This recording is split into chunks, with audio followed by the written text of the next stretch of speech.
4 இருக்கின்றன. ரிக்யஜுர், சாமம், அதர்வனம். இதிலே யஜுர்வேதத்தினை 2ஆக பிரித்து சுக்ல யஜுர்வேதம், கிருஷ்ண யஜுர்வேதம் என்று என 5 பாகங்களாக பிரித்தோம் என்றால் நடுபாகமாக இருக்கக்கூடிய கிருஷ்ண யஜுர்வேதத்தில் எப்பொழுதும் ஒரு ஆபரணத்தை வைத்து பூட்டுகின்றோம் என்றால் வெளியிலே அட்டைப்புட்டி, அப்புறம் ஒரு பேப்பர், அப்புறம் ஒரு இரும்பு டப்பா, அப்புறம் ஒரு விலை உயர்ந்த டப்பா உள்ள ஆபரணம் அப்படின்னு வைத்து பூட்டுவதை போல இந்த வேதத்தினிலே மத்திய பாகமானது மிகவும் சிறப்பு. அவ்வாறாக கிருஷ்ண யஜுர்வேதமானது மிகவும் சிறப்பானது. மத்தியமா பாகமாக இருக்கக்கூடிய கிருஷ்ண யஜுர்வேதம், அதிலே ஸ்ரீருத்ரம் என்பது மத்திய பாகமாக இருக்கின்றது. இதிலே 11 அணுவாகங்கள் இருக்கின்றன. அந்த 11 அணுவாகங்களிலே நடு அணுவாகமாக 6வது அணுவாகம்.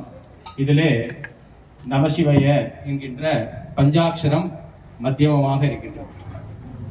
ஆபரணம் போல, ரத்னம் போல மத்தியகூடமாக இருக்கின்றது.